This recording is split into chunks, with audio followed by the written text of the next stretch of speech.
बीच में आज के इस जुब्बल कोटखाई विधानसभा क्षेत्र के लिए उपचुनाव के लिए इस सभा में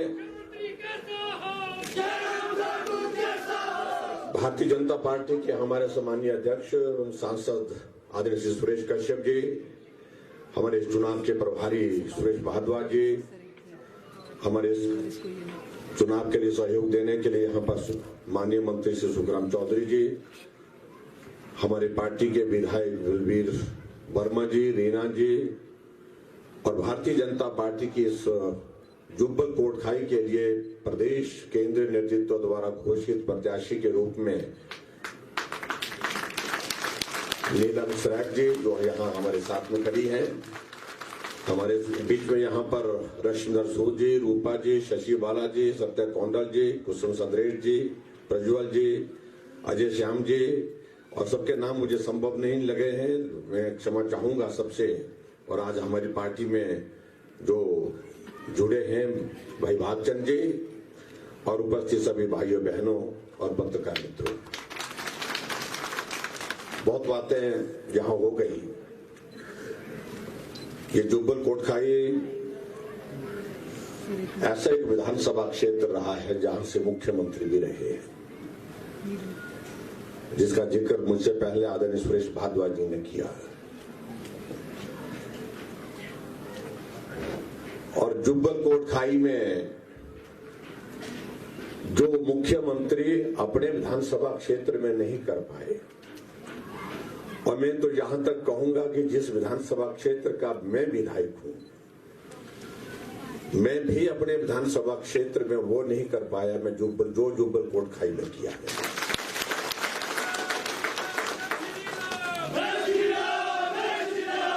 मैंने हमेशा इस बात का जिक्र किया कि ये जुब्बल कोटखाई मुझे अपने विधानसभा क्षेत्र से अलग नहीं लगता है। एक जैसे लोग, एक जैसा पहनावा, एक जैसे बोली भाषा, एक जैसा हमारा काम करने का तरीका, एक जैसी हमारी मुश्किलें, एक जगह एक तरह की हमारी सहूलतें। भले ही मैं चुनाव सराज विधानसभा क्षेत्र से लड़ता हूं, लेकिन जहां काम की बात आई, विकास की बात आई, वहां जुब्बल कोटखाई को मैंने अपने विधानसभा क्षेत्र से कम नहीं, उससे ज्यादा ही दिया।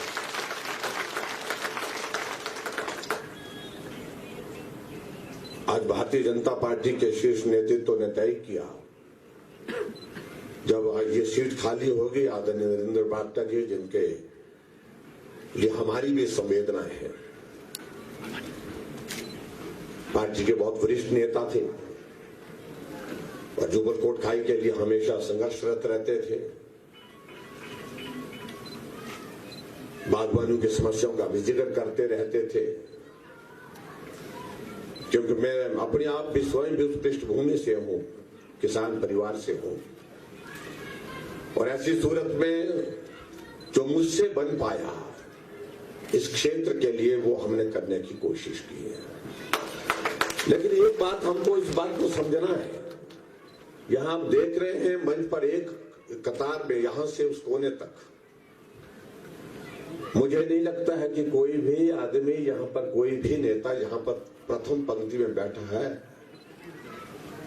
वो अपने किसी ऐसी पृष्ठभूमि के कारण यहां राजनीतिक क्षेत्र में इस मुकाम पर पहुंचा हो कि उसका परिवार जो है वो राजनीति में था, उसके परिवार की पृष्ठभूमि राजनीति की थी, सबके सब कार्यकर्ता के रूप में यहां पर थे। कभी जो दरी बिछाते थे, झंडा लगाते थे, पोस्टर लगाते थे, आज पार्टी ने कार्यकर्ताओं को आगे बढ़ाते बढ़ाते उनको किसी को मंत्री बना दिया, किसी को सांसद बना दिया, किसी को अध्यक्ष बना दिया, किसी को विधायक बना दिया, किसी को पार्टी का पदाधिकारी बना दिया। ये परंपरा हमारी पार्टी में, भारतीय जनता पार्टी में है और कुछ दूसरे किसी दल में नहीं है। और दूसरे दल में तो आप देख रहे हैं कि एक परिवार के 3 लोग पार्टी को चला रहे हैं, और यही कारण है उस पार्टी का सत्यानाश होने का। आज वो पार्टी जो देश में राज करती थी। बहुत सारे प्रदेश ऐसे हैं कि जहां उनका एक विधायक भी नहीं है। और आज हमारी पार्टी भारतीय जनता पार्टी कार्यकर्ताओं की पार्टी, कार्यकर्ताओं के लिए पार्टी, आगे बढ़ते बढ़ते देश की नहीं दुनिया की सबसे बड़ी पार्टी के रूप में आज हमारे सामने है। आप देखिए, देश के यशस्वी प्रधानमंत्री नरेंद्र भाई मोदी जी की कोई राजनीतिक पृष्ठभूमि है? आप देखिए, अमित शाह जी की कोई राजनीतिक पृष्ठभूमि है जिसके कारण वो यहां तक पहुंचे? आप देखिए, हिमाचल के हमारी पार्टी के कार्यकर्ता संघर्ष करते हुए, पोस्टर लगाते हुए, झंडा लगाते हुए, वॉल राइटिंग करते हुए जगत प्रकाश नड्डा जी आज इस पार्टी के राष्ट्रीय अध्यक्ष के पद पर पहुंचे। उनके परिवार से कोई व्यक्ति है राजनीति में? और मैं आपके सामने हूं, मैं भी पार्टी का कार्यकर्ता, झंडे लगाता था, दरी बिछाता था, पोस्टर लगाता था, नारे लगाता था, अनाउंसमेंट करता था। और आज पार्टी ने मौका दिया, अवसर दिया, हम आज इस स्थान पर पहुंचे। यही अंतर है जिसको समझना और समझाने की आवश्यकता है। और मुझे मालूम नहीं है चूक कहां हुई। चूक का अभिप्राय मेरा यह है कि हमने कोशिश की कि पार्टी का निर्णय है, ये पार्टी हम सबसे बड़ी है, हम पार्टी से बड़े नहीं हो सकते।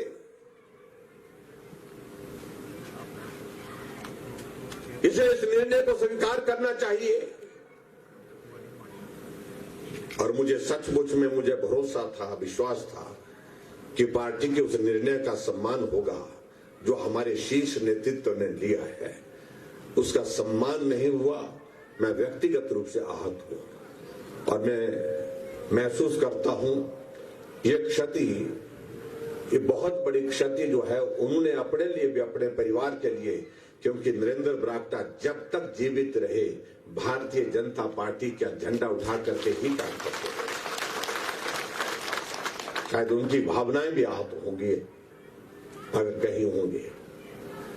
इसलिए भाई और बहनों, इस बात को समझने की आवश्यकता है। और इस विधानसभा क्षेत्र में मैं जब बतौर मुख्यमंत्री आकर के यहां पर जब विकास कार्य के लिए सरकारी दौरे पर आया तो यही सोच करके ये जुब्बल कोट का ही भाजपा के साथ है, ये भाजपा के साथ रहनी चाहिए, लंबे समय के लिए रहनी चाहिए, टिकट इसका होगा, उसका होगा, किसी का होगा। मुझे तो अपनी पार्टी का साथी चाहिए विधानसभा के अंदर, जो साथ दे, सहयोग दे, हमारे लिए वहां पर मदद करे। और इसी भाव के साथ इसलिए मुझे लगा कि भाई यहां तो करने की जरूरत है, वो करना चाहिए। और मैं इस बात को कह रहा हूं जो मुझसे पहले भी मेरे अध्यक्ष जी ने कहा, सुरेश भारद्वाज जी ने भी कहा, ये इतिहास का हिस्सा रहेगा। एक सभा में 2 एसडीएम के दफ्तर ना पहले हुए ना आगे आने वाले समय में कहीं होंगे। एक विधानसभा क्षेत्र में। जय श्री राम, जय श्री राम, जय राम जी को जय श्री राम, जय श्री राम। हम वर्षों से राजनीति में हैं। मैं हिमाचल प्रदेश की विधानसभा में पिछले 24 वर्षों से हूं। सत्ता में भी रहे, विपक्ष में भी रहे। एक एक स्कूल के लिए तरसते थे हम। अगर 2 हो जाते थे हम फिर नाटी डालते थे, खुशी मनाते थे। लेकिन यहां इस विधानसभा क्षेत्र में मैंने कहा, ये विधानसभा क्षेत्र में अपने क्षेत्र से अलग नहीं मानता हूं, ये क्षेत्र में अपने क्षेत्र की तरह ही मानता हूं। जो आप बोल रहे हैं, मैं सबकी सब बातें भारद्वाज जी यहां बोलते गए और सभी सुखराम चौधरी जी इनकी वो करते रहे, क्या बोलते हैं, वकालत करते रहे। सुरेश कश्यप जी भी वकालत करते रहे। और मैंने सब जो इन्होंने कहा, जो यहाँ पार्टी के सब साथियों ने कहा, एक एक बात को पूरा करने के लिए मैंने कमिटमेंट की और एक एक बात को पूरा करूंगा।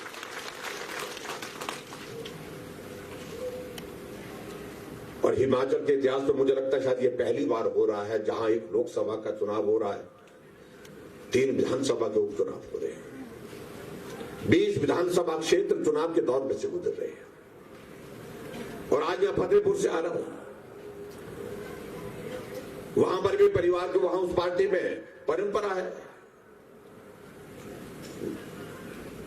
लेकिन वो परंपरा में आज बता रहा हूं मैं कि वहां फतेहपुर में हम जाकर के आए हैं, भारतीय जनता पार्टी बहुत प्रचंड बहुमत के साथ वहां फतेहपुर में भी जीत रही है। अर्की गया, अर्की में भी भारतीय जनता पार्टी बहुत बड़े बहुमत के साथ जीतने वाली है। जहां से पूर्व में मुख्यमंत्री वीरभद्र सिंह जी ने चुनाव लड़ा था, उनका विधानसभा क्षेत्र है, लेकिन बहुत बड़े बहुमत के साथ भाजपा जीत रही है। मंडी लोकसभा क्षेत्र के में 17 हलकों में जाकर के आ गए। और पिछली बार रामस्वरूप शर्मा जो आज हमारे बीच में नहीं है, 4,05,000 वोट से जीते थे, और अब की बार भी मुझे लग रहा है कि ये अंतर ऐसा ही होगा जैसा रामस्वरूप जी का रहा है। बहुत बड़ी जीत के साथ वहां पर हम जीतने वाले। फिर रही बात जुब्बल कोटखाई की, यहां कमी क्यों होनी चाहिए और वजह क्या होनी चाहिए? भारतीय जनता पार्टी की सरकार दिल्ली में, भारतीय जनता पार्टी की सरकार हिमाचल में, इसलिए मैं आप सबसे एक ही बात कह रहा हूं, अगर आपको लग रहा है कि अगर 4 वर्ष के कार्यकाल में यहां इस विधानसभा क्षेत्र में कोई कमी रह गई है, कसर रह गई है, आप 1 वर्ष भारतीय जनता पार्टी के लिए दीजिए। नीलम सरैक जी को यहां से विजयी बना करके आप शिमला की विधानसभा में पहुंचाइए, और उसके बाद 1 वर्ष में हम अगर 4 साल में कोई कमी रही होगी उसको भी पूरा करने के लिए आप सबके बीच लाएंगे। इसलिए मैं आज कोई लंबी बात नहीं कहना चाहता हूं। बहुत सारे लोग बहुत बातें कहने की कोशिशें कर रहे हैं, और मैं आप सबके बीच में सिर्फ इतना ही कहना चाहता हूं कि हिमाचल प्रदेश में भारतीय जनता पार्टी ने 4 साल का जो कार्यकाल हमारा पूरा हो रहा है, कोविड के संकट के बावजूद भी हमने काम को रुकने नहीं दिया। इस विधानसभा क्षेत्र में इस वक्त 400 करोड़ रुपए से ज्यादा के विकास कार्य चल रहे हैं। जुब्बल कोटखाई में आज की तारीख में संकट बहुत बड़ा था, लेकिन फिर भी हमने काम को रुकने नहीं दिया। हम वर्चुअल माध्यम से भी जुड़ करके मैंने 42 विधानसभा क्षेत्र में 4,500 करोड़ रुपए के शिलान्यास और उद्घाटन के कार्यक्रम किए, क्योंकि अगर स्कूल बना है तो वो लोगों के लिए समर्पित होना चाहिए, हॉस्पिटल बना है तो लोगों को उसकी सेवा मिलनी चाहिए। हमने कहा आप हमारा इंतजार मत करिए, हम वर्चुअली कनेक्ट होकर के हमने वीडियो कॉन्फ्रेंस के माध्यम से वहां पर उद्घाटन किए, शिलान्यास किए। इसलिए मैं आपके बीच में ये कह रहा हूं, जहां 4 साल में 2 वर्ष कोविड के संकट में निकल गए, सही मायने में 2 वर्ष ही काम करने का मौका मिला। आज अगर हम हिमाचल प्रदेश में इस बात को देखते हैं, सड़कों की अगर लंबाई की अगर बात कहें, जहां कांग्रेस 5 साल तक हिमाचल प्रदेश में उतनी लंबी सड़कें नहीं बना पाई, उस लक्ष्य से हम 3 वर्ष में आगे निकल चुके हैं। उस लक्ष्य को हमने हासिल कर लिया है।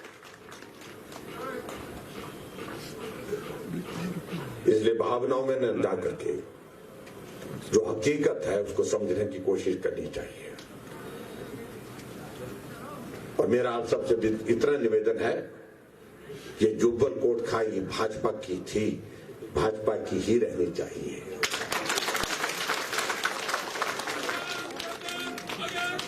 परिस्थिति कुछ भी हो, हमारी पार्टी का निर्णय, अब हमारी पार्टी ने सिद्धांत रूप से एक बात बड़ी स्पष्ट कर दी है,